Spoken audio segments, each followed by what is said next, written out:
Hello, Assalamu alaikum. I'm Fawzia Mushtaq Advocate.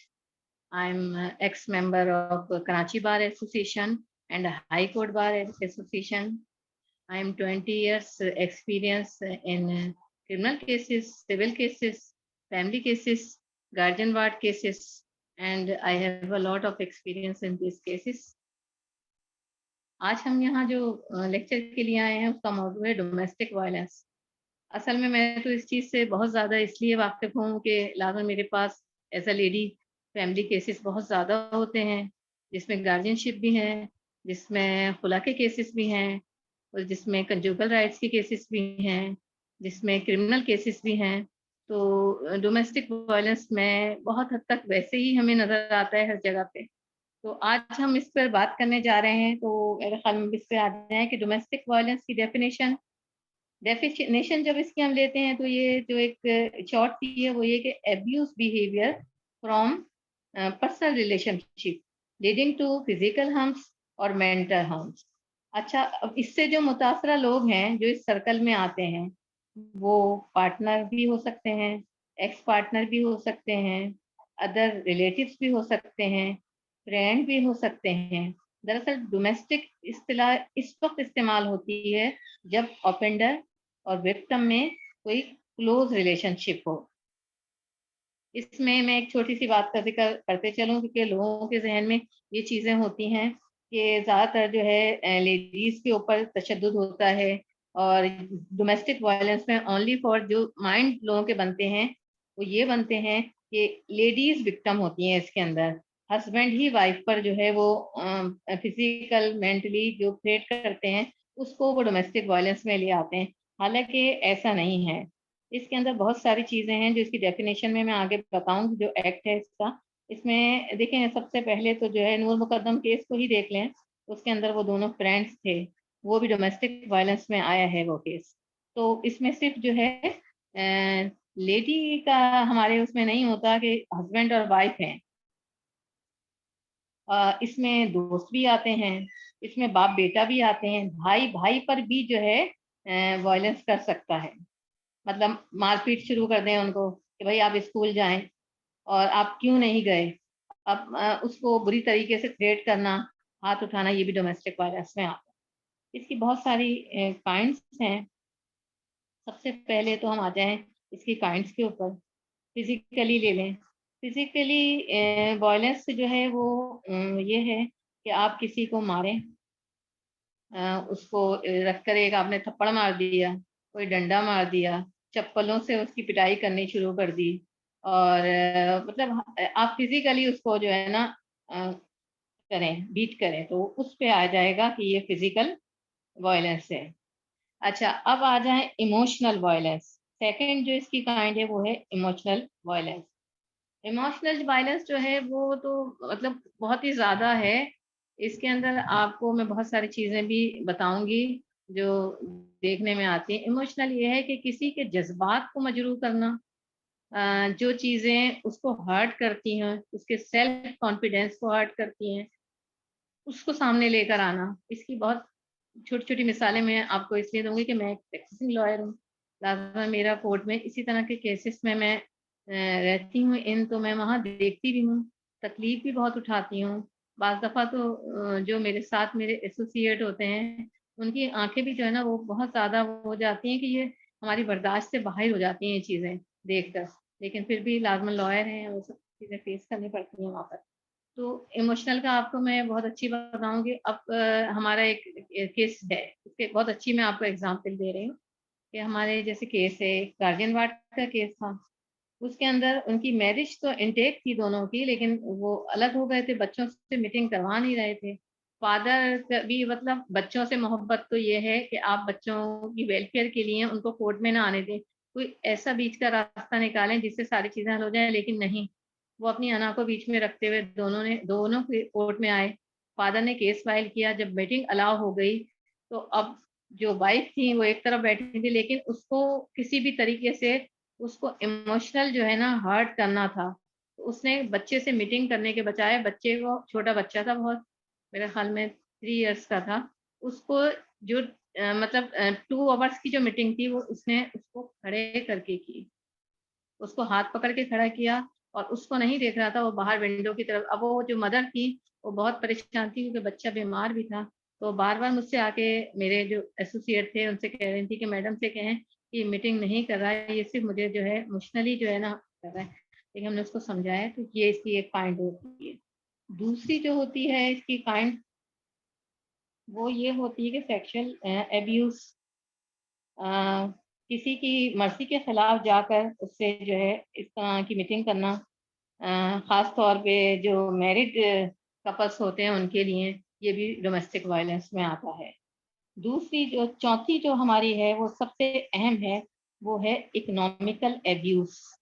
उसकी वजह ये है कि इकोनॉमिकल अब्यूज़ का मतलब ये है कि वो लेडीज़ के जो काम नहीं कर सकती हैं, उसमें बच्चे भी आते हैं, घर के और भी अफ़राद आते हैं। फ़र्ज़ कर लें कि घर का जो हेड है, जो मतलब हर तरीके से उनको फ़ैसिलिटेट करता है, घर में सब चीज़ें, वो उनको उस तरह से दबाव में लेकर आया है कि आप तो कुछ कमाते नहीं हैं और ये घर सारा मेरे पैसों से चलता है और आपने ये नहीं करना, आपने वो नहीं करना, आपने यहाँ नहीं खड़े होना, आपने वहाँ खड़े नहीं होना, आपने इससे बात नहीं करना।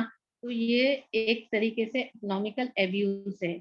इसलिए मैं ज़्यादातर इस चीज़ के अंदर यही कहूँगी कि इसमें अपने ख़ास तौर पे बेटियों के लिए ये कहूँगी, क्योंकि अभी भी फिर मैं एक एग्ज़ाम्पल आप लोगों को देती हूँ कि मेरे पास अभी एक केस आया है 491 का। 491 ये होता है कि बगैर उसको बच्चे को, उसकी मर्ज़ी के 9 महीने का बच्चा है, 9 मंथ का, उसकी मर्ज़ी के बगैर जो है उसको बुलाकर कैद कर देना, वो सब आप समझते हैं। इसमें 491 की डेफिनिशन में बाद में बता दूँगी। तो मैं इसमें शॉर्टली बताती हूँ कि वो बच्चे को भी उठा के लेके गया, उसकी वजह ये थी कि माँ से लड़ाई हुई। अब उसकी जो लेडी है वो हाउस होल्ड लेडी है टोटली, काम वगैरह वो करती नहीं है, सारा डिपेंड करती है अपने हस्बैंड पे। तो उन्होंने कहा कि भई आप घर की खिड़की ऊपर की जो विंडो है उसको ओपन नहीं करेंगी। गर्मी बहुत ज़्यादा थी, उसने ओपन कर लिया, बस उस पे झगड़ा हो गया, बच्चे को लेके चला गया। अब सारा मसला ये आता है कि इकोनॉमिकल डिपेंड जब हम किसी पर हो जाते हैं, ख़ास तौर पर वाइफ़, तो फिर उसके बाद जो उनका रवैया अब्यूज़िंग जो बिहेवियर होता है, वो ये होता है कि बार-बार उसको ताने देना और फिर जब वो खुद कफ़ील नहीं होती, तो फिर उसकी प्रोटेक्शन पे भी नहीं जा सकती। ना वो कोई केस कर सकती हैं, ना उनके अंदर इतनी हिम्मत होती है कि वो उसके बचाव का कोई तरीका। इसलिए मेरा तो ज़्यादातर लोगों को यही इसमें मैं एडवाइस करूँगी कि ख़ास तौर पे अपनी बच्चियों को, अपने बच्चों को आप जो है कोशिश करें कि वो खुद कफ़ील हों। एजुकेशन में एम्पावर करें ताकि वो खुद कफ़ील बने, अपने पैरों पे खड़े हों, किसी के मोहताज ना हों और इस तरह के किसी दबाव में ना आएँ। आज देखें वो बच्ची सिर्फ़ एक खिड़की खोलने के जुर्म के अंदर अपने बच्चे से जो है वो बिल्कुल अलहदा होकर, और बहुत बुरी हालत में, इतना भी नहीं था उसके पास कि वो केस फाइल कर सके। वो भी हमने किया, ये भी डोमेस्टिक वायलेंस की एक काइंड्स है।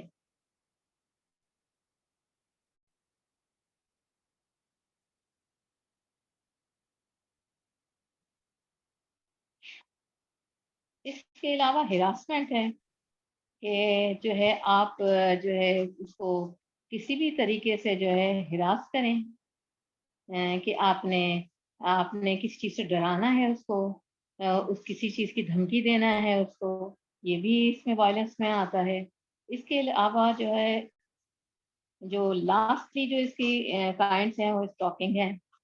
स्टॉकिंग, उसका मतलब ये है कि आप उसकी पहरेदारी कर रहे हैं, जहाँ वो जा रही है उसके पीछे। अब ये तो नहीं है कि आप वो सड़क पे जाए, मतलब आजकल तो मोबाइल है, तो मोबाइल में उसके मैसेजेस चेक करना कि भई आपने किसको मैसेज किया है, आप किससे बात कर रही हैं, ये भी अब्यूज़ में आता है। तो ये सारी चीज़ें देखें। अब दूसरी बात, तीसरी बात इसमें ये है कि जो है डोमेस्टिक वायलेंस ये इतनी ज़्यादा मतलब आगे बात बढ़ चुकी है कि उसको काबू करने के लिए जो है हमें बहुत सारी चीज़ें सोचनी पड़ती हैं कि ये सब कुछ क्यों हो रहा है। तो इसकी वजह मैं आपको बताऊँगी कि सबसे बड़ी बात है कि हमारे यहाँ एजुकेशन की कमी है, अवेयरनेस की कमी है। सबसे पहली बात तो ये है कि जो लेडीज़ हैं और उनको जो है एजुकेशन में एम्पावर होना चाहिए, अपने पैरों पे खड़े होना चाहिए कि जब भी कोई ऐसा फैसला लें, क्योंकि सबसे बड़ी बात तो यहाँ पर ये आ जाती है कि जब हम किसी ऐसे शख्स के जो है वॉयलेंस का शिकार हो, तशद्दुद का शिकार होते हैं, तो हम ये सोचते हैं कि हम करें क्या?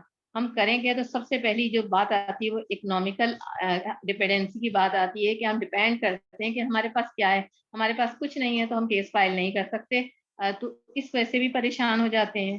तीसरी बात ये कि हमें अवेयरनेस नहीं है, हमें ये भी नहीं पता कि हमें किस साइट पे जाना है। तो एजुकेशन में एम्पावर हमें होना चाहिए ताकि हम सब चीज़ों को डील कर सकें, सब चीज़ों में आगे बढ़ सकें। ये चीज़ें हमें समझना चाहिए इसके अंदर।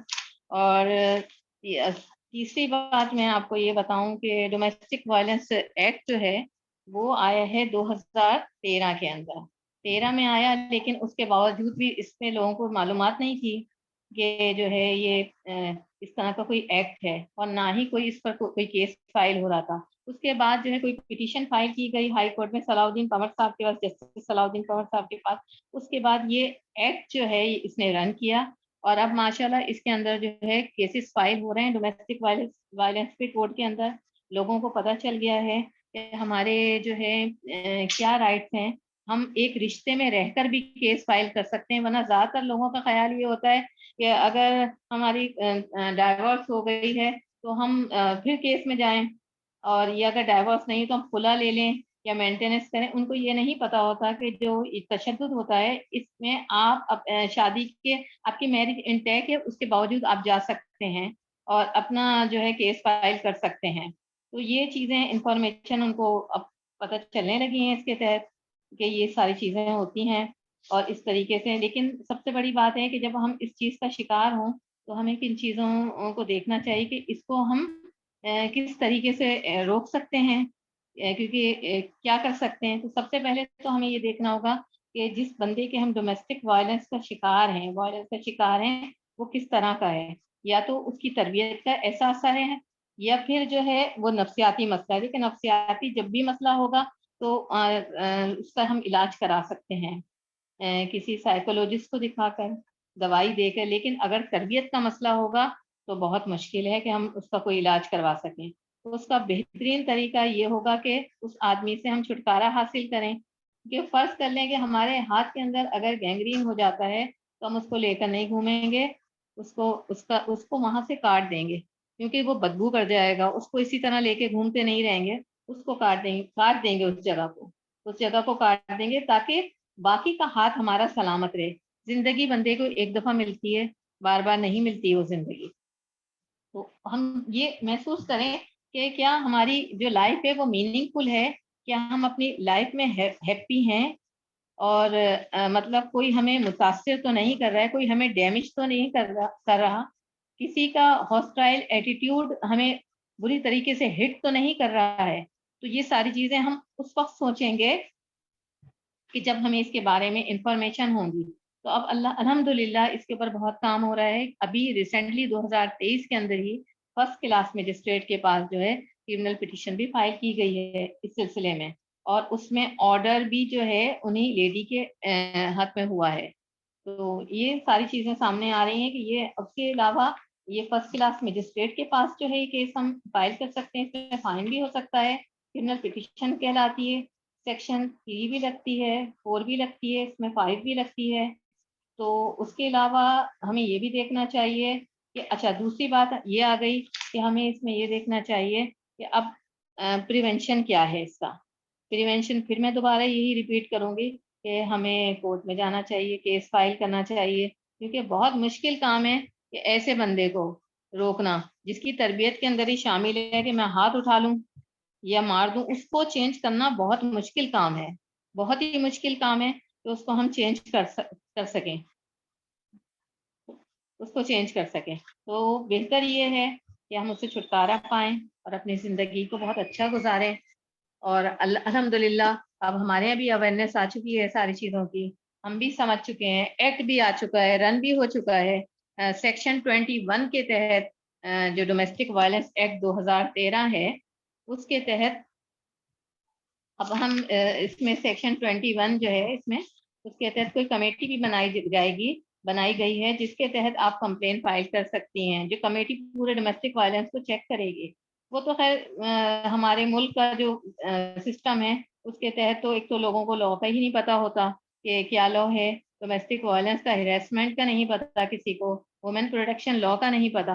लेकिन ये जो आया है इसके तहत अल्हम्दुलिल्लाह केस फाइल होने से लगे हैं, और जस्टिस सलाउद्दीन पंवर ने जो है इस एक्ट को जो है एक तरीके से एक पावर दे दी है, वरना ज्यादातर लोगों को 12 मार्च 2013 से जो है ये पूरे सिंध पे इसका निफाज हो चुका है, लेकिन उसके बावजूद भी लोगों के उसके बारे में अवेयरनेस नहीं थी कुछ भी।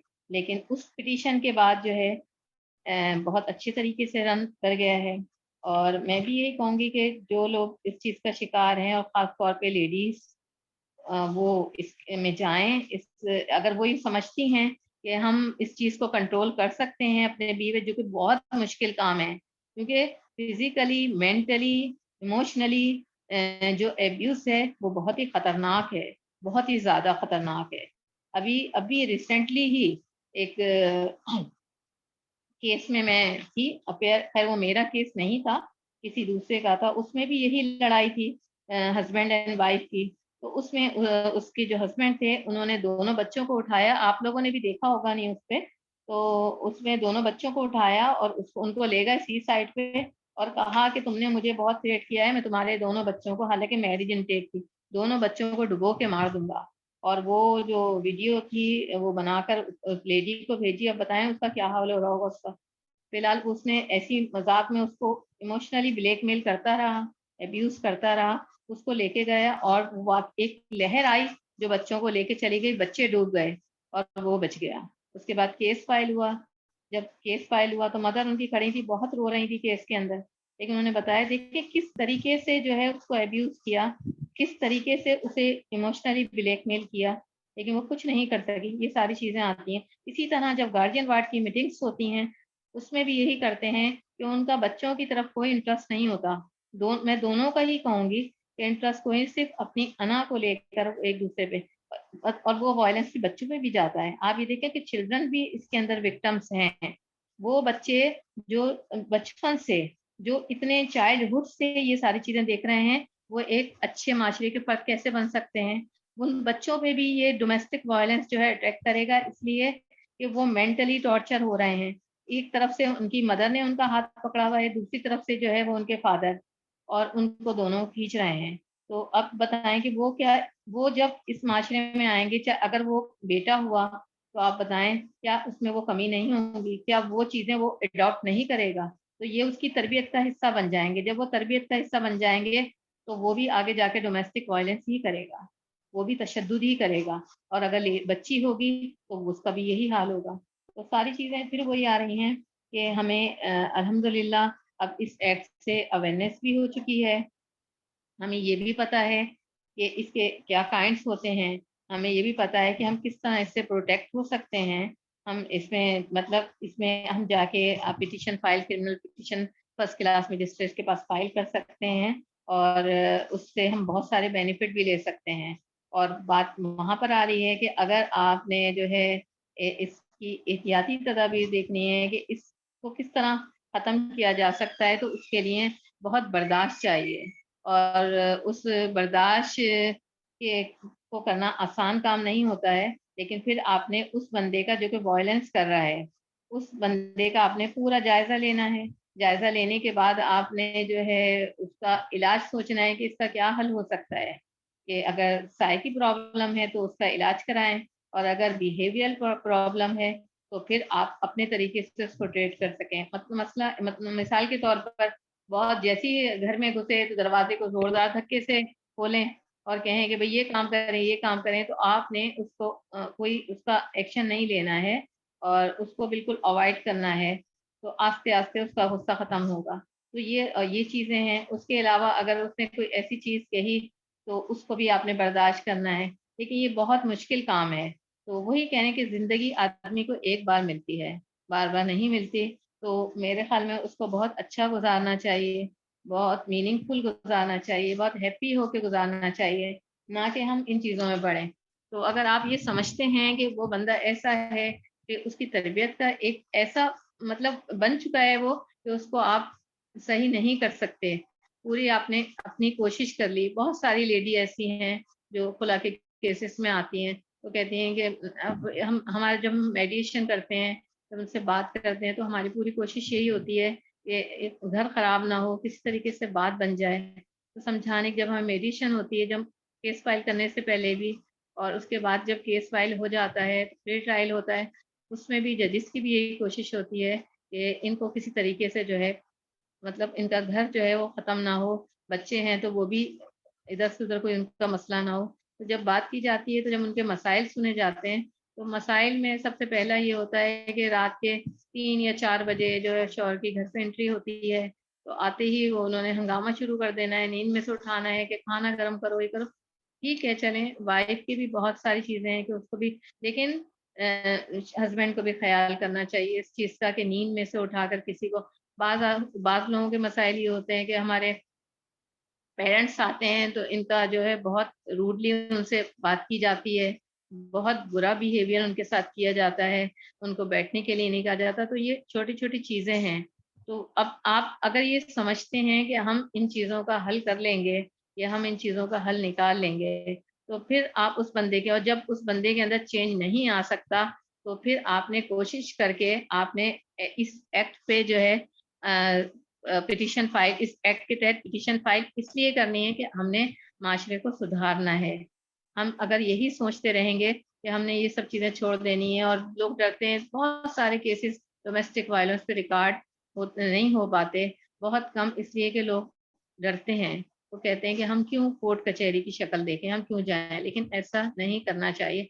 बाहर के ममालिक में देखें, अभी मेरे एक क्लाइंट हैं, वो ऑस्ट्रेलिया से आए हैं, हालाँकि वो इंजीनियर हैं, उनकी वाइफ जो है डॉक्टर हैं। तो उन्होंने बताया कि हमारा थोड़ा-सा झगड़ा हो गया, तो उसी वक़्त मेरी वाइफ ने कोई वहाँ कॉल सेंटर होता है, वहाँ पे कॉल कर दी, तो पुलिस आ गई और मुझे भी ले गई, और उसके बाद मुझ पे बड़ा फ़ाइन हुआ कि आप देखें, वो फ़ाइन होने के बाद वो ऐसे सीधे हुए हैं कि उसके बाद उन्होंने वो हरकत नहीं की। तो ये चीज़ें हमारे यहाँ भी होनी चाहिए। हमारे यहाँ देखें, ये एक्ट बना, एक कमेटी बन गई, लेकिन अभी तक लोगों को ये नहीं पता कि इसमें हेल्पलाइन नंबर डोमेस्टिक वायलेंस का क्या है। हम अभी तक वो 15 का ही सोचते हैं, उसमें भी कभी वो आते हैं, कभी नहीं आते। लेकिन सारी बात वही है कि अगर इम्प्लीमेंट हो, उसके अलावा अवेयरनेस होनी चाहिए, हमें पता होना चाहिए, हमें अपनी चीज़ों पे कॉम्प्रोमाइज़ नहीं करना चाहिए। ठीक है, सोसाइटी है, हमारा मज़हब हमें, लेकिन हमारे मज़हब को अगर सही तरीके से हमारे मज़हब को देखें और सही तरीके से, तो हमारे प्यारे नबी सल्लल्लाहु अलैहि वसल्लम ने भी एक अच्छे बिहेवियर और एक अच्छे रवैये की मिसाल कायम की है। और उनकी मिसाल के बाद तो मेरे ख़्याल में ये कहना कि हम इस्लाम की वजह से, तो ये बिल्कुल गलत है। उसकी मिसाल तो इतनी है कि वो बाहर के ममालिक में वो लोग अडॉप्ट कर रहे हैं, मगर हम नहीं करते। तो सबसे अब इसमें मैं यही कहूँगी कि डोमेस्टिक वायलेंस का जब एक्ट आ चुका है और सारी चीज़ें हमें इन्फॉर्मेशन हमें सब मिल चुकी हैं, तो हमें इस पे ज़रूर, अगर ऐसा कोई हमारे घर के अंदर ऐसा कोई विक्टिम्स है या हम में से कोई है, तो हमें चाहिए कि जब हमें इसकी अवेयरनेस है, तो हम इसमें पिटीशन फाइल करें। वुमेन राइट्स की बहुत सारी एसोसिएशन है, आपको पैसों का भी मसला नहीं होता, आप फाइल कर सकते हैं इसमें, लेकिन उस वक़्त फाइल करेंगे जब आपको मालूमात हो। तो ये चीज़ें जो सामने आ रही हैं बहुत ज़्यादा हैं, बहुत ज़्यादा हैं। आप देखें, इससे फिर ये भी फ़ायदा होगा कि अगर इस तरह की चीज़ें होंगी, हम इस पे अगर पिटीशंस फाइल करते हैं, हम केस रिकॉर्ड करवाते हैं, अपने रिपोर्ट करवाते हैं, तो फिर जो खुला का और जो ये केसेस का, फैमिली केसेस का जो रेशियो जा रहा है, ये भी कम हो सकता है, बहुत ज़्यादा कम हो सकता है। तो ये चीज़ें भी हमें सोचनी चाहिए कि हम इस पे भी जाएँ और ये भी सोचें, और हमें पता होना चाहिए कि किस तरीके से जो है हमें चलना है, किस तरीके से हमें आगे बढ़ना है, तो सबसे बड़ी बात। और आज ख़त्म मतलब मैं यही ज़्यादा कहूँगी कि हमें जो अपने बच्चों को है एजुकेशन में एम्पावर करना चाहिए, खुद कफ़ील करना चाहिए, ताकि वो किसी पे डिपेंड, ज़्यादातर जो केसेस आ रहे हैं, वो इसी मसाइल के आ रहे हैं कोर्ट के अंदर कि इकोनॉमिकल जो डिपेंड करते हैं, तो इस वजह से ज़्यादा लोग जो है परेशान करते हैं। तो जब ये, क्योंकि ज़्यादा जो यहाँ देखी जा रही है वो चीज़, जो ज़्यादा रेशियो आ रहा है वो इसी चीज़ का आ रहा है कि भई इन्होंने मुझसे मेंटेनेंस के पैसे माँगे, इन्होंने बच्चों के खर्चे के पैसे माँगे, या पैसे जो है वो ज़्यादा खर्च कर दिए, और मतलब जब आप उसे हर चीज़ देंगे घर में, तो फिर आप उसको बाउंड भी करते हैं कि आपने खिड़की नहीं खोलनी है, आपने बाहर नहीं जाना है, आपने साँस नहीं लेनी है, आपने खड़े नहीं होना है, आपने किसी से बात नहीं करनी है, आपने अपने फैमिली मेंबर्स को घर नहीं बुलाना है। अच्छा आपके फैमिली मेंबर्स आए तो तो सारी फिर दोबारा घूम फिर के बात वहीं आती है कि इसमें जो एहतियाती तदाबीर में आता है वो यही आता है कि आपने अपने आप को इकोनॉमिकल जो है ना वो अच्छा करना है, सही करना है, और इकोनॉमिकल डिपेंड नहीं करना है किसी पर, खुद कफील होना चाहिए। तो ये सारी चीज़ें भी इसमें शामिल हैं। उसके अलावा मैं फिर एक दफ़ा कहूँगी कि जब एक्ट आ गया है तो हमें इस एक्ट को देखना चाहिए कि इसमें हमारे क्या राइट्स हैं, और हमें जो है इस एक्ट ने कितना पावरफुल कर दिया है। और अगर कोई ऐसी चीज़ होती है तो हमें जाके उसको रिपोर्ट करवाना चाहिए, और ये नहीं समझना चाहिए कि हमें वहाँ से इंसाफ नहीं मिलेगा। अभी रिसेंटली में एक केस में कोई लेडी थी, तो बड़ा ही झगड़ा था उसमें, उनकी खुला हो चुकी थी, मगर उसके बावजूद जो है उनके डावरी आर्टिकल्स और जो उनके ब्राइडल गिफ्ट थे वो सारे के सारे, उसमें गोल्ड भी था और सारी चीज़ें वो उन्होंने अपने पास रख ली थी। और उसके बाद जो है वो डावरी मतलब इस तरह से उन्होंने उसको अजीज करा था कि वो बिल्कुल भी ना बात करने, जब ये जाती थी इनको बहुत बुरी तरीके से इनको मारा भी, और इनके साथ जो है वो जो है बहुत एब्यूज लैंग्वेज भी यूज की। उसके बाद उन्होंने डोमेस्टिक वायलेंस सेक्शन 3, 4, 5 में जो है वो क्रिमिनल पिटीशन फाइल की। और जब वो पिटीशन फाइल किए तो हम सब भी वहाँ मौजूद थे। उनको जो है जब गया लेटर तो उन्होंने अपने जो लॉयर्स आए उन्होंने इसका रिप्लाई फाइल किया। रिप्लाई फाइल करने के बाद दोनों तरफ के जो है आर्गूमेंट सुने गए, और फिर उस लेडी के ही हक में डिसीजन जो है वो हुआ। और बड़ी अच्छी पिटीशन थी वो, उसमें बहुत सारी चीज़ें थी। उसमें जिस तरीके से उसको मेंटली, फिजिकली, सेक्सुअली अब्यूज किया गया था, वो सारी चीजें उन्होंने उसमें जो है मतलब कॉलम में सारी वो, इंशाल्लाह मौका मिला तो मैं आप लोगों से वो पिटीशन भी जो है शेयर करूंगी और उसका ऑर्डर भी शेयर करूंगी, ताकि आप लोगों को पता चले कि किस तरीके से जो है हम इस केस में जा सकते हैं। उसके बाद उनके हाथ में हो गया, तो इसलिए इसकी बड़ी पावर है। इसमें आप जो है जाके ये आपका हो जाए तो उसके बाद आप एफआईआर भी लॉन्च करा सकते हैं इसमें। तो ये तो प्रोटेक्ट और सेक्शन 3 जो इसकी है उससे प्रोटेक्शन भी आपको मिलेगी, प्रोटेक्शन भी आपकी अलाउ होगी। तो इस एक्ट ने जो है बड़ी आपको पावर दी है। अब इससे जो है किस तरीके से हमें आगे निकलना है, और किसी से भी जो है ना मतलब ये खौफ नहीं खाना है कि ये हम पर हावी हो जाएगा। अब बात लोगों का जो ख्याल होता है वो ये होता है कि अगर हमने इस एक्ट को बहुत ज़्यादा अवेयरनेस दे दी, खास तौर पे सॉरी के साथ ज़्यादातर लोगों के जो जहन जाता है वो ये जाता है कि लेडीज जो है वो बहुत एम्पावर हो जाएंगी, फिर उनका जो है ना मतलब घर में कोई ध्यान नहीं होगा, बच्चों पे कोई ध्यान नहीं होगा, हर चीज में कोर्ट के अंदर जो है केस फाइल करने के लिए। तो ऐसा नहीं है। लेडीज को ये खाली ओनली फॉर लेडीज के लिए नहीं है। ये जो है आप फादर जो है अगर अपने बच्चों पे एजुकेशन के लिए बात होते हैं कि जो डिक्टेटर बन जाते हैं, जो फैमिली का जो हेड होता है वो डिक्टेटर बन जाता है फैमिली के अंदर। वो ये करता है कि अगर कोई बच्चा है तो एजुकेशन के नाम पे उसको अब्यूज करते हैं। तो ये भी वायलेंस में आता है, डोमेस्टिक वायलेंस में, कि एक बच्चा है वो नहीं पढ़ना चाहता, वो मेडिकल में नहीं जाना चाहता, उसको कहना कि आपने मेडिकल में ही जाना है और आपने मेडिकल ही पढ़ना है। अब उस बच्चे का तो रुझान उस तरफ है ही नहीं। जब उसका रुझान उस तरफ है ही नहीं तो वो क्यों जाएगा उस तरफ। तो उसको रखकर एक जो है तमाचा मार देना, उसको बात बात पे उसकी इंसल्ट करना कि तुम जैसे बेवकूफ लोग, तुम जैसे पागल लोग, वो क्या बनेंगे डॉक्टर, इस तरह के उससे तंज करना, चलते फिरते हॉन्टिंग करना उसको। तो ये भी डोमेस्टिक वायलेंस के अंदर आता है। तो अब देखिए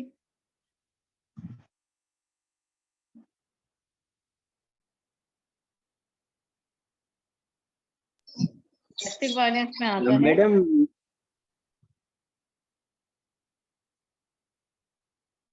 जी।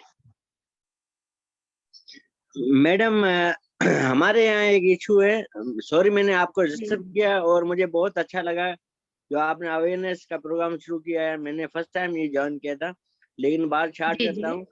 हमारे यहाँ थर के इलाके में मिट्टी से नंगर पार्क से लेके खिपरू तक तकरीबन 7 लाख एकड़ से ज्यादा की आबादी है। वहाँ जी जी। लोअर लोअर मिडिल क्लास के, अंडर पावर्टी लाइन के जो लोग हैं ना, अब उनके हम्म सोर्स क्या करते हैं।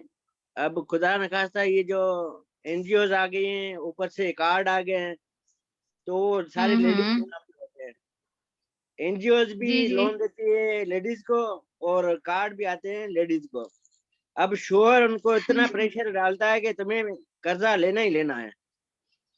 अच्छा वो कर्जा लेती है मजबूरन, अगर नहीं लेती, मेरी खुद के घर में मैं काम करती है आया, मैंने बोला अच्छा। तुमने कर्जा अच्छा। लिया क्यों, कि मेरे शोहर ने बोला भाई तेरे को जरूरत क्या थी, कि नहीं तो मारता है मेरे।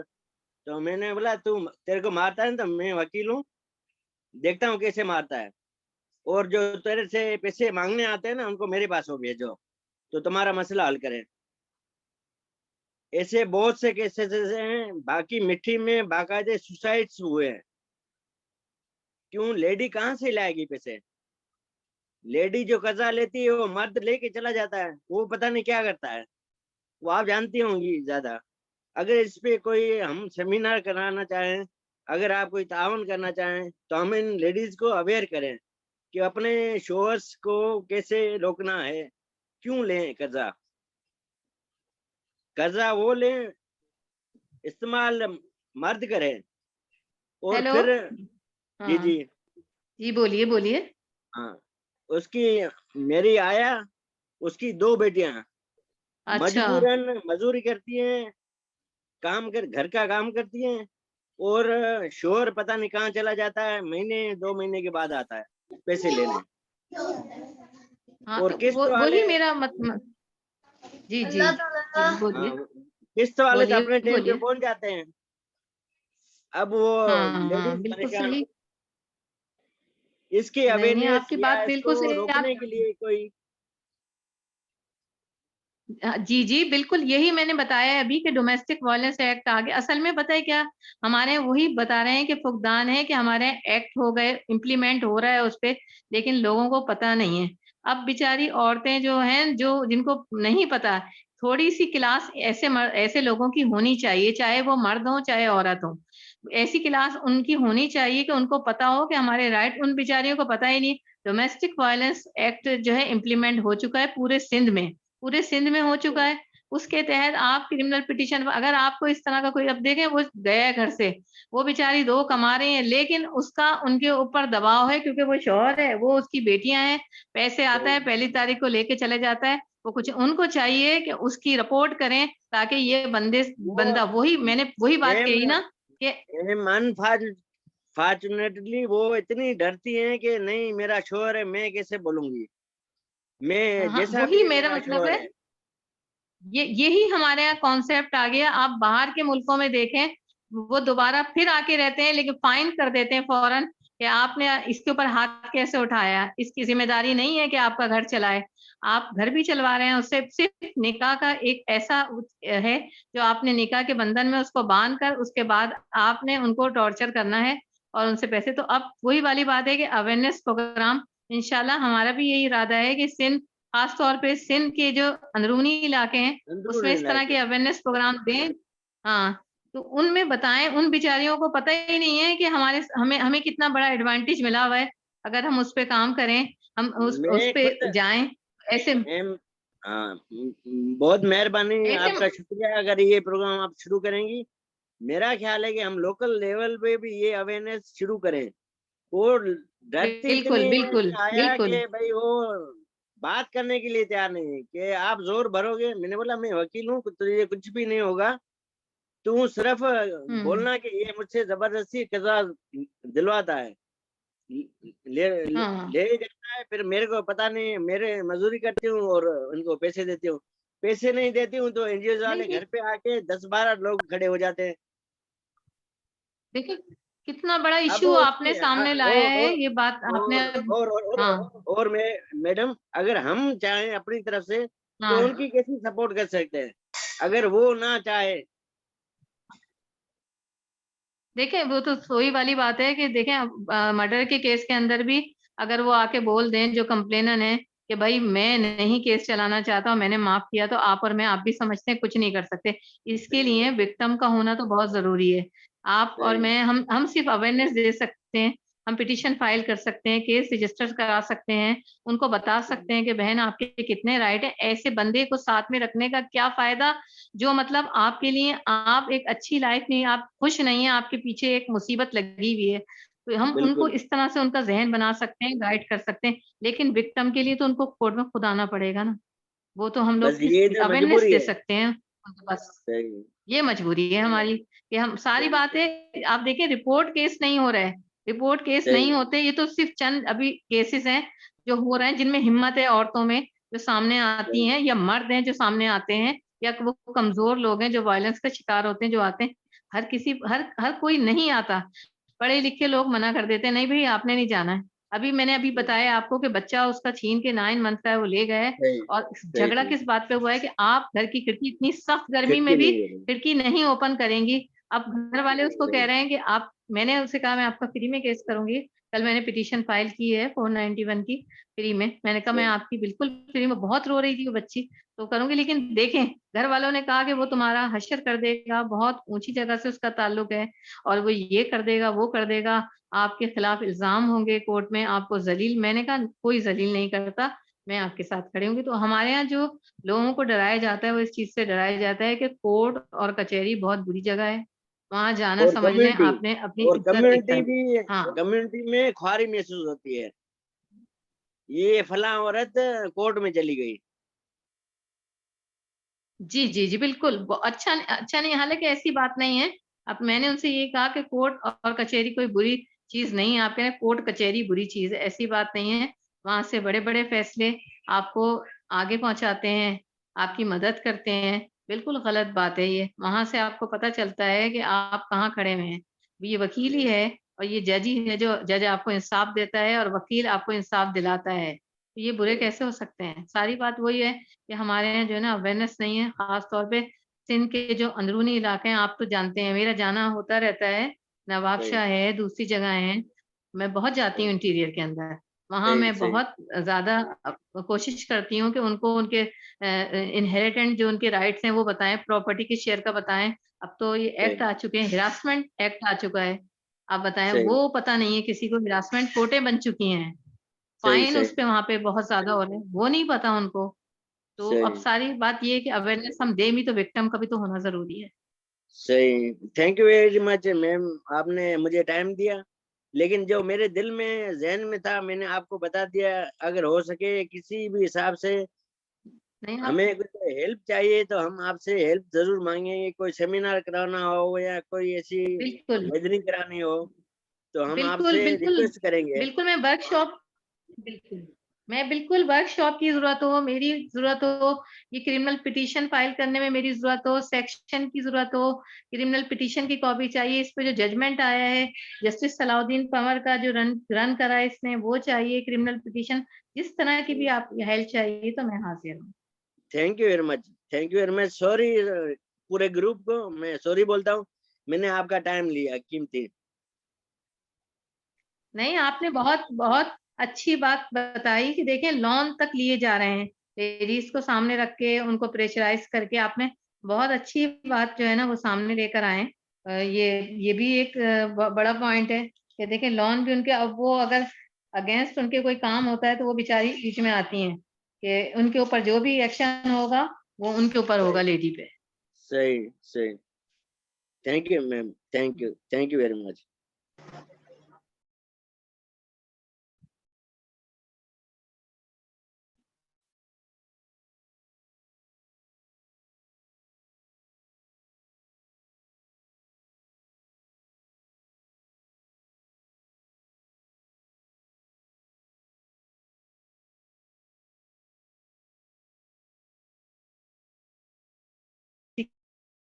और इसको हम फिर जारी थोड़ा रखते हैं, वो ये कहते हुए कि सबसे बड़ी बात है कि जो है कोई थोड़ा अगर हमारे निकल आता है तो हम यही करते हैं कि उस फोड़े को काट के और उसमें से जो मवाद होता है उसको निकाल देते हैं और फिर एंटीबायोटिक लेते हैं ताकि वो जख्म हमारा खुश्क हो जाए।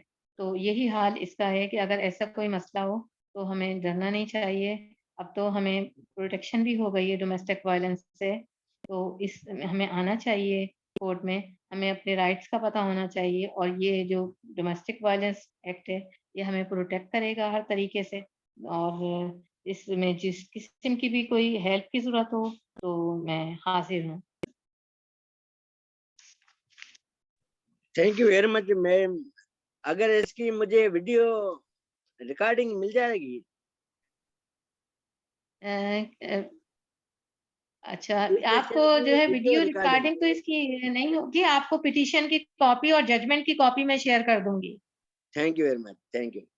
Thank you.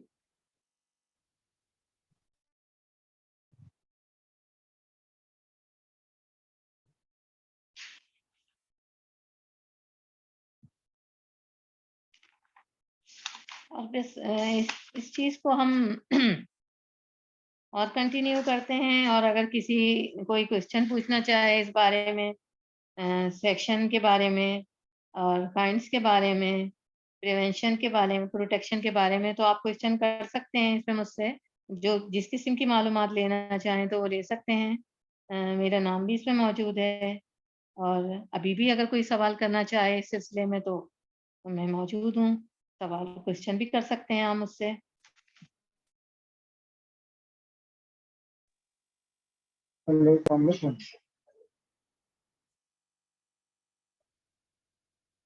जी, मैं आपके अभी कंप्लेन नंबर आपको बताती हूँ इसका। जी, सामने भाई। वालेकुम सलाम। मेरा नाम फहद है, मैं लाहौर से करता हूँ। जी, आपका लेक्चर सुना है, वेरी इन्फॉर्मेटिव। मैं इसमें ना वन लुक नोट्स वगैरह भी बना रहा था। हमारे यहाँ पे लॉ गैग का सिस्टम है, सॉरी, तो आप मैं बढ़ाता भी थोड़ा रहा थोड़ा क्लियर हूँ। बोलिए, आपकी आवाज आवाज थोड़ी क्लियर नहीं आ रही है। अभी आ रही मैडम? जी जी, अब आ रही है। जी, अब हेलो। आ रही है। अच्छा मैम, ऐसा है कि मैंने ना इसमें जी कुछ जी, आ रही वन है आवाज। लुक नोट, हाँ जी, वन लुक नोट के हवाले से जो न्यू एक्ट है ना 2020 के बाद जो आए हैं, ठीक है, तो जी यहाँ जी। उससे पहले 2016 से जब हम्म पैंका शुरू हुआ था, जो इकोनॉमिक क्राइम के हवाले से, हम्म। जी जी। तो इसको मैंने वन लुक बनाए थे वो वाले सेक्शंस जिनको आप एक मिनट से और अप्लाई क्या करता है तो वो अभी जैसे आपने डोमेस्टिक वायलेंस 2023 का सेक्शन 28(1) बताया, हाँ, तो इसके प्रेम्बल में ये जी जी, जो है आप सिंध ये ओनली फॉर सिन पे इम्प्लीमेंट के हवाले करेगा से जो कहेंगे तो मैंने। पर्सनली है। जी जी, मैंने जो आपको अच्छा अभी अच्छा, बताया है, तो जी, ये सिन के लिए है। 2013 में जो पूरा निफाज हुआ है इसका, ये सिन पे है ओनली ना। आप लाहौर से है ना? जी जी, लाहौर से। तो क्या ओवरऑल पाकिस्तान के हवाले से कौन सा आप बताएंगे जिसमें हम पंजाब में बीच में आ जाए? अब पंजाब हमने जो इसमें अभी अभी जो हमारा है डोमेस्टिक वायलेंस का, ये सिंध का है। तो मैं बिल्कुल आपको उसके बारे में भी इंफॉर्मेशन दे दूंगी पूरी। आप मेरा नंबर अच्छा, ले लीजिएगा, मैं पूरी इंफॉर्मेशन आपको या तो ग्रुप में दे दूंगी पूरी। पंजाब के हवाले से क्या मसला है मुझे बताएं।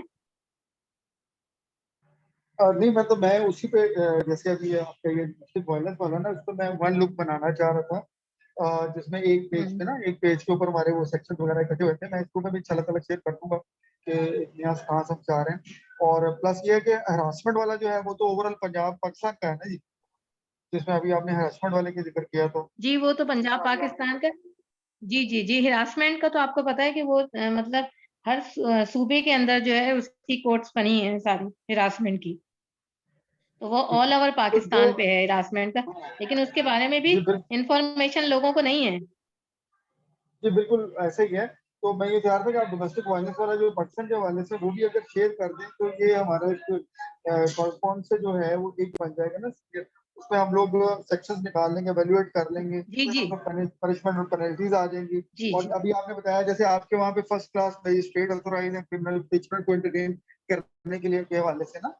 जी जी जी जी जी जी, बिल्कुल बिल्कुल सही। मैं करती हूँ। आपका नाम?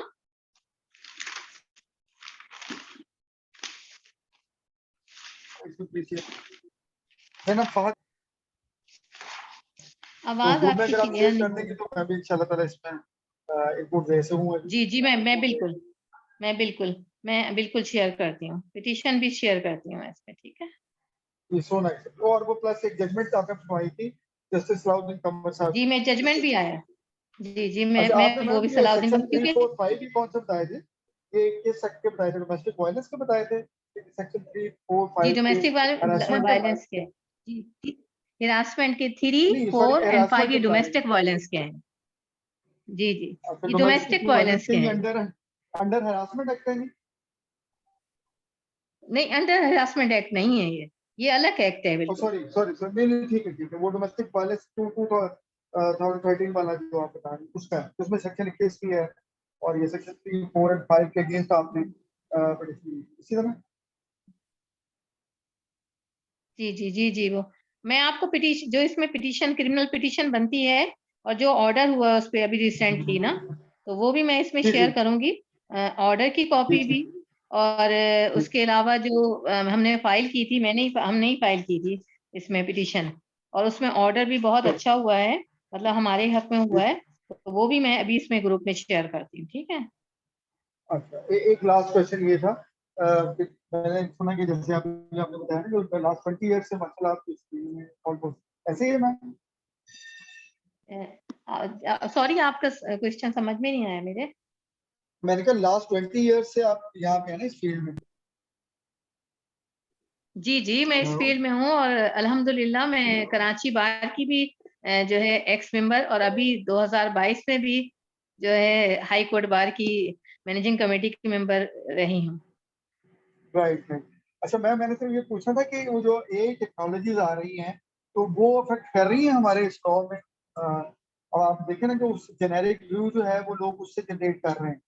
और मेरे इल्म में आया था कि पाकिस्तान में एक कोर्ट में उसी की हेल्प से जो है ना वो लेके ट्रेडिंग हुई है, आर्गूमेंट्स हुए हैं। तो क्या इन फ्यूचर आप समझती हैं कि यहाँ पे भी मतलब इसको सेंस किया जाएगा और उस तरह से लॉ कैप्चर हो जाएगा अंडर ए टेक्नोलॉजी आर्टिफिशियल इंटेलिजेंस के हवाले से? बहुत मुश्किल है, आप भी समझते हैं। एक तो सबसे बड़ी बात है कि हमारे यहाँ जो है ना, लोगों को अवेयरनेस देना, समझाना बहुत मुश्किल काम है। अनएजुकेटेड लोग बहुत ज्यादा हैं। आप भी माशाल्लाह वकालत में हैं, सारी बातें समझते हैं कि सबसे बड़ी बात जो मेरी जो पूरी कंपनी है, उसमें मेरा काम लोगों को सिर्फ फेस करना होता है ना, उनसे बात करना, उनको समझाना। तो आप यकीन करें कि मेरा आधा टाइम जो है ना, वो इसी चीज के अंदर हो जाता है, उनको समझाने में। तो पाकिस्तान के अंदर कोई भी लॉ, कोई भी चीज, किसी भी चीज पे इम्प्लीमेंट, वो बहुत मुश्किल काम है, क्योंकि यहाँ पे लोगों के यानी पास इसकी एजुकेशन रिप्लेसमेंट अभी नहीं है है क्या? नहीं। सही, नहीं नहीं, ठीक मैं नहीं फरमाया। समझती। चलें चलें, आप ये ठीक है देख मैडम, लेना, सो नाइस सबसे ऑफ यू। बड़ी मिसाल तो ये, हाँ, सबसे बड़ी मिसाल जी जी तो ये बताइए। देखिए आप कि इतने एक्ट आ चुके हैं, कितने एक्ट हैं आप बताएं। अब अच्छा, चाइल्ड मैरिज रिस्ट्रिक्शन एक्ट देखें कब से आया हुआ है, और उसके जी बावजूद जी भी जजेस वहां कोर्ट में जाएं तो वो कहते हैं कि नहीं नहीं, लड़की जो है वो बालिग जो है। अब बताएं फिर चाइल्ड, वो तो 10 साल में भी हो सकती है, 12 साल में भी हो सकती है, तो फिर आपने चाइल्ड मैरिज रिस्ट्रिक्शन एक्ट बनाया क्यों? अगर यही चीज ठीक है। आपको पता थी, माशरे का जो बिगाड़ है उसको सही करने के, कि बच्चे शादी ना करें क्योंकि वो इमेच्योर होते हैं जहनी तौर पे, तो वही वाली बात है कि एक्ट आ तो जाते हैं, लेकिन उन पे इम्प्लीमेंट यहाँ पर बहुत मुश्किल होता है, क्योंकि लोगों की समझ से बाहर होता है।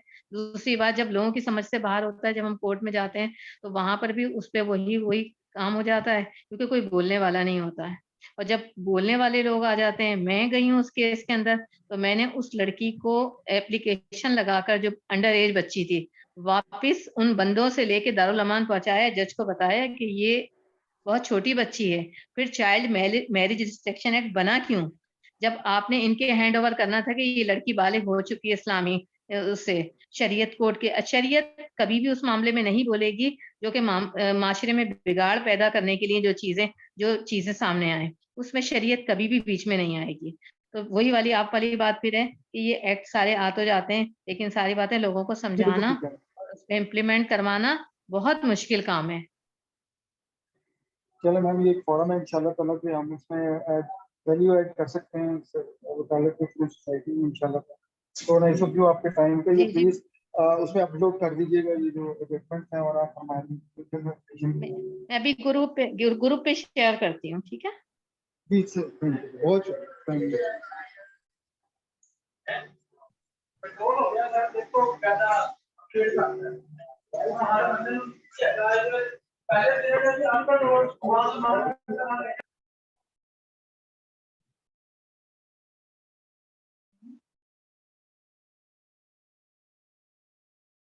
और कोई अगर क्वेश्चन करना चाहे तो मैं मौजूद हूँ।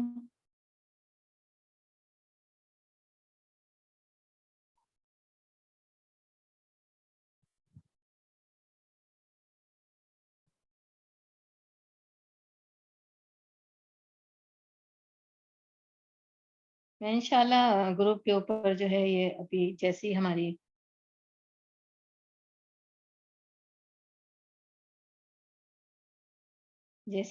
इंशाल्लाह ग्रुप पे खत्म होती तो मैं ऑर्डर और पिटीशन को जो है ग्रुप पर शेयर कर दूंगी।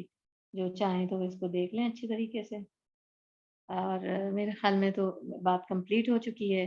बाकी अगर कोई क्वेश्चन करना चाहता है तो वेल एंड गुड, बिल्कुल मैं हूँ मौजूद, कर लें। और इंटीरियर से जिन लोगों ने बात की है उनका भी थैंकफुल है कि उन्होंने अच्छी चीज़ें हाईलाइट की हैं। बाकी कोई और इस सिलसिले में मुझसे बात करना चाहता है तो मैं जवाब देने के लिए तैयार हूँ।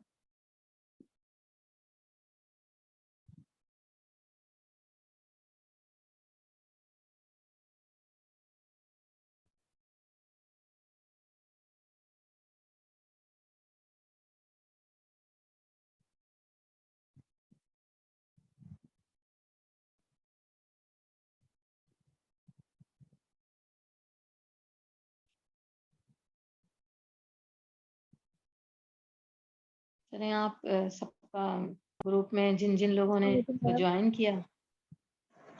हेलो, अस्सलाम वालेकुम मैम। वालेकुम सलाम। मैम मेरा सिर्फ ये क्वेश्चन था कि पंजाब में तो पंजाब वुमेन प्रोटेक्शन एक्ट 2016 आया था ना, तो वो भी वायलेंस में आता है, वायलेंस की जी जी, कैटेगरी में, डोमेस्टिक वायलेंस की कैटेगरी में। देखिए डोमेस्टिक वायलेंस हिरासमेंट जो है वो अब डोमेस्टिक वायलेंस में भी देखें जो काइंड्स निकाली जाती हैं तो वही हैं, फिजिकल हैं और इमोशनल हैं। तो उसमें भी वायलेंस में तो आता है वो, लेकिन ये कि उसका तरीका कार अलग अलग है, उसकी कोटें बना दी गई हैं हिरासमेंट की, आपको पता है सूबाई तौर पे भी। इसमें जो पावर है वो मजिस्ट्रेट को है, फर्स्ट क्लास मजिस्ट्रेट को। तो यस मैम। वायलेंस में तो आएगा वो, लेकिन ये एक्ट अलग अलग कर दिए गए हैं। अब देखें मिलते जुलते तो वही हैं, वही तशद्दुद, वही जहनी, जिस्मानी और फाइनेंशियली वही चीजें हैं। जिस तरह हिरासमेंट फील्ड में में भी होता है, आप देखें कि डिपार्टमेंट के अंदर हो, कहीं पर भी हो औरत, उसमें ये है कि ये आपके घरेलू, मतलब आपके जिन लोग जो आपके करीबी हों, रिश्तेदार हों, ये डोमेस्टिक वायलेंस उन लोगों में आता है। वो ये है कि वो बाहर हट के भी लोगों के ऊपर लगता है। मतलब आप जिस इदारे में काम, हिरासमेंट जो है उसमें जो आता है वो ये है कि आप बाहर अगर कहीं पर हैं, जिस इदारे में काम कर रही हैं, वहां पे लोगों के साथ और आपकी उनसे फ्रेंड, इसमें यह है कि आपकी जो विक्टिम है, जो डोमेस्टिक विक्टिम और ऑफेंडर की जो है हम आहंगी होती है, एक करीब होते हैं वो, तो वो डोमेस्टिक वायलेंस के में शामिल होते हैं। ये है। मैं इसलिए पूछ रही थी कि अगर पंजाब में हम ये डोमेस्टिक वायलेंस के रिलेटेड अगर सूट फाइल करना चाहें तो फिर हम वुमेन प्रोटेक्शन एक्ट के तहत करेंगे? नहीं नहीं नहीं नहीं, आपको वहां वहां पर भी आया हुआ है। अभी आप एक थे, उन्होंने भी सवाल किया था। जिस तरह ये जो हमारा है, ये सिंध पर जो है ना करेगा 2013 का। आपका जो है शायद 2005 का है या 12 का, वो मैं अभी देखूंगी। नहीं, वो आप इस पे नहीं फाइल करेंगे, आप डोमेस्टिक वायलेंस में ही करेंगे। लेकिन वो अलग एक्ट है, हिरासमेंट ओके। अलग है और डोमेस्टिक वायलेंस अलग है। Okay ma'am, okay, thank you. वो आप अगर उस पे भी गूगल्स पे भी निकालेंगे पंजाब का, तो वो आपको पूरी डिटेल्स दे देगा कि ये इस वक्त आया है और इसमें ये चीजें हैं। बाकी फाइल इसी तरीके से होगा जो मैंने आपको तरीकाकार बताया है, फर्स्ट क्लास मजिस्ट्रेट के पास। मैं अभी ग्रुप के ऊपर भी शेयर कर रही हूँ पिटीशन, इसको भी देख लीजिएगा। Okay ma'am, thank you. बहुत शुक्रिया।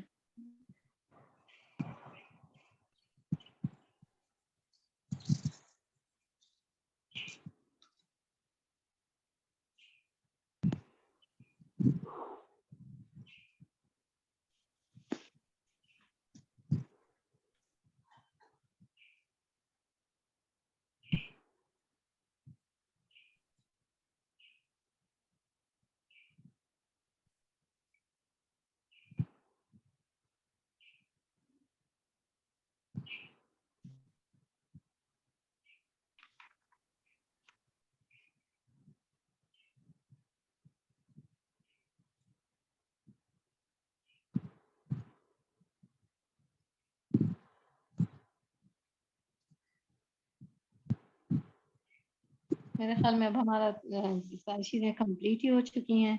उसके अलावा भी अगर कोई किसी के ज़हन में कोई सवाल हो, क्वेश्चन हो तो कर सकता है।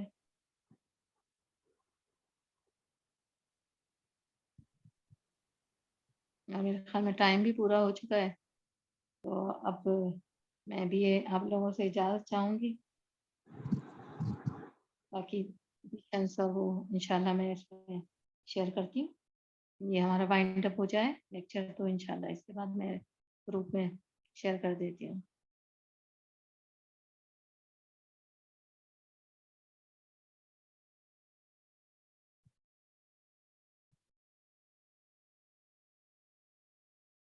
ठीक है, बहुत शुक्रिया आप सब लोगों का, और मैं खुदा हाफिज़ कहती हूँ आपको।